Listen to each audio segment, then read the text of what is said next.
کبھی سوچا ہے کہ جو پانی ہم پیتے ہیں وہ بھی اسٹاک مارکیٹ کی طرح خریدا اور بیچا جا سکتا ہے؟ آج ہم جس ماخذی مواد پر بات کر رہے ہیں وہ یہی بتاتا ہے کہ کس طرح پانی، جو زندگی کے لیے ایک بنیادی ضرورت ہے، وہ اب صرف ایک وسیلہ نہیں رہا بلکہ ایک بہت بڑا مالیاتی اثاثہ بن چکا ہے۔ یہ ایک بیان ہی سچ کہوں تو اس پورے تجزیے کی بنیاد ہے۔ یہ ہمیں ایک ایسی حقیقت دکھاتا ہے جس سے اکثر ہم نظر انداز کر دیتے ہیں کہ زندگی کی سب سے ضروری چیز اب ایک ایسی شے بن گئی ہے جسے کنٹرول کیا جا رہا ہے، خریدا جا رہا ہے اور بیچا جا رہا ہے۔ سوال یہ ہے کہ اس کا مطلب کیا ہے ہم سب کے لیے؟ اچھا، تو اس تجزیے میں ہم ان 5 حصوں پر نظر ڈالیں گے۔ ہم دیکھیں گے کہ یہ سب شروع کیسے ہوا، پھر کارپوریٹ حکمت عملیوں کو سمجھیں گے اور آخر میں یہ جاننے کی کوشش کریں گے کہ اس کا ہمارے مستقبل پر کیا اثر پڑ سکتا ہے۔ تو سب سے پہلے یہ سمجھنا ضروری ہے کہ پانی کو دیکھنے کا ہمارا نظریہ ہی کیسے بدل گیا۔ یہ صرف پیاس بجھانے والی چیز نہیں رہی، بلکہ اب یہ ایک ایسی کموڈٹی ہے جو ہماری زندگیوں پر براہ راست اثر ڈال رہی ہے۔ اچھا، یہاں یہ ایسٹ کلاس کی اصطلاح بہت اہم ہے۔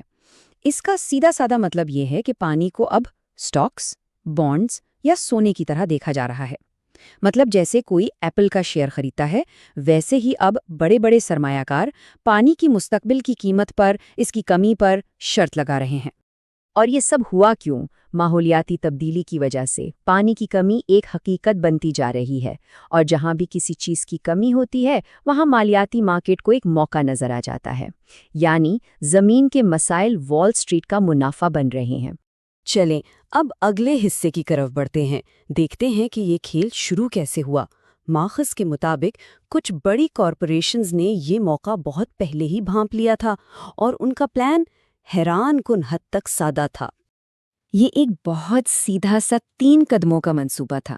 پہلے تو انہوں نے ایک ایسے وسیلے کی نشاندہی کی جو تیل سے بھی زیادہ قیمتی ہے، پھر اس کے حقوق خرید لیے اور آہستہ آہستہ پورے مارکیٹ پر اپنی گرفت مضبوط کر لی۔ یہ ایک ایسی شاندار چال تھی جس پر شاید زیادہ لوگوں کی نظر ہی نہیں گئی۔ تو اصل کھیل یہ ہے۔ یہ بزنس ماڈل ناقابل یقین حد تک منافع بخش ہے۔ آپ ایک قدرتی وسیلہ لیتے ہیں جو تقریباً مفت ہے، اس پر اپنا ٹھپا لگاتے ہیں اور پھر اسے کئی ہزار گنا زیادہ قیمت پر واپس بیچ دیتے ہیں۔ ہم یہاں سینکڑوں نہیں بلکہ ہزاروں فیصد منافع کی بات کر رہے ہیں۔ یہ سلائیڈ اس کی ایک بہترین مثال ہے۔ جب نیسلے جیسی کمپنیاں کسی علاقے سے بہت زیادہ پانی نکالتی ہیں تو وہاں مقامی طور پر پانی کی کمی ہو جاتی ہے، اور اس کمی کی وجہ سے بوتلوں کے پانی کی مانگ اور بڑھ جاتی ہے۔ یہ ایک ایسا چکر ہے جو خود کو مزید مضبوط کرتا جاتا ہے۔ اب دیکھیں، اس پوری مارکیٹ کو بنانے کے لیے صرف حکمت عملی کافی نہیں تھی، ایک نظریاتی تبدیلی بھی ضروری تھی۔ ماخذ کے مطابق ایک بڑے کارپوریٹ ایگزیکٹو کا یہ کہنا کہ پانی انسانی حق نہیں ہے، اسی سوچ کی عکاسی کرتا ہے۔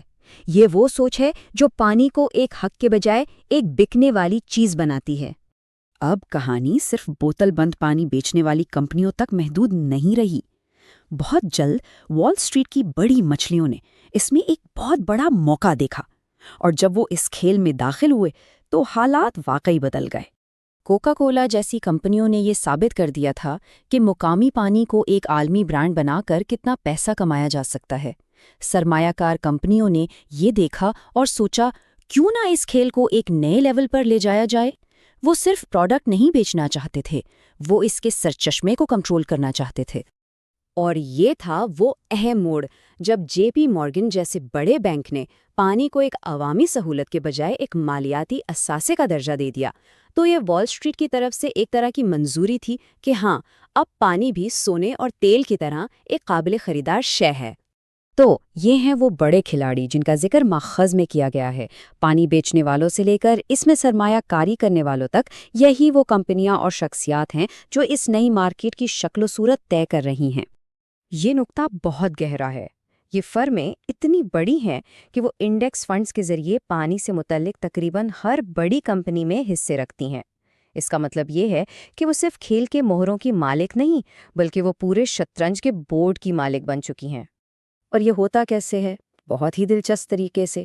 ہمارے ہی ریٹائرمنٹ کے پیسے ان بڑے فنڈز میں جاتے ہیں، اور پھر یہی فنڈز ان پیسوں سے ان کمپنیوں میں حصے خریدتے ہیں جو پانی کو کنٹرول کرتی ہیں۔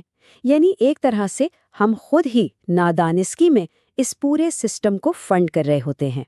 چلیں اب ذرا اس نظریے کو سمجھتے ہیں جو پانی پر کارپوریٹ کنٹرول کو صحیح ٹھہراتا ہے۔ آخر ایک اتنی بنیادی ضرورت کو منافع کمانے کا موقع کیسے بنا کر پیش کیا گیا؟ یہاں دو بالکل مختلف سوچیں ہیں۔ ایک طرف پرانا نظریہ ہے کہ پانی سب کا مشترکہ ورثہ ہے، دوسری طرف نیا نظریہ ہے جو کہتا ہے کہ اگر پانی کو نجی کمپنیوں کے حوالے کر دیا جائے تو وہ اسے زیادہ کارکردگی اور بہتر طریقے سے سنبھالیں گی۔ یہ اقدار کی ایک جنگ ہے جس کے نتائج ہم سب بھگتتے ہیں۔ ماخذ کا استدلال ہے کہ یہ کوئی خفیہ سازش نہیں ہے، بلکہ یہ ایک معاشی نظام کا منطقی نتیجہ ہے، جہاں ہر چیز، یہاں تک کہ زندگی کی بنیادی ضروریات بھی منافع کمانے کا ایک ذریعہ بن جاتی ہیں۔ یہ سرمایہ داری کی آخری سرحد ہے، زندگی کے سرچشمے کو ہی ایک کموڈٹی بنا دینا۔ تو آخر میں اس سب کا حتمی مقصد کیا ہے؟ ماخذ کے مطابق یہ صرف بوتل میں پانی بیچنے کا معاملہ نہیں ہے، کھیل اس سے کہیں زیادہ بڑا ہے۔ اصل کھیل بوتلیں بیچنے کا نہیں، بلکہ پانی کے ذرائع پر قبضہ کرنے کا ہے، یعنی زیر زمین پانی کے ذخائر سے لے کر سمندری پانی کو صاف کرنے کی ٹیکنالوجی تک ہر چیز پر کنٹرول حاصل کرنا۔ یہ پانی کی معیشت میں ایک مکمل اجارہ داری قائم کرنے کے برابر ہے۔ اور یہ ہے اس پوری حکمت عملی کا نچوڑ۔ جب آپ سپلائی کو کنٹرول کرتے ہیں تو آپ قیمت کو کنٹرول کرتے ہیں، آپ رسائی کو کنٹرول کرتے ہیں۔ یہ صرف ایک پروڈکٹ بیچنا نہیں بلکہ زندگی کے نلکے کو اپنے ہاتھ میں لینے کے مترادف ہے۔ ماخذ کا یہ حتمی دعویٰ واقعی چونکا دینے والا ہے۔ اس کا کہنا ہے کہ جب دنیا کی توجہ کاربن اور توانائی جیسے مسائل پر لگی ہوئی ہے، ایک خاموش انقلاب آ رہا ہے جہاں اصل طاقت پانی کے کنٹرول میں منتقل ہو رہی ہے۔ اور یہ وہ سوال ہے جس پر ہم سب کو سوچنا چاہیے۔ اگر زندگی کا سب سے اہم وسیلہ چند ہاتھوں میں چلا جائے تو اس کے ہماری دنیا اور ہمارے مستقبل کے لیے کیا نتیجے ہوں گے؟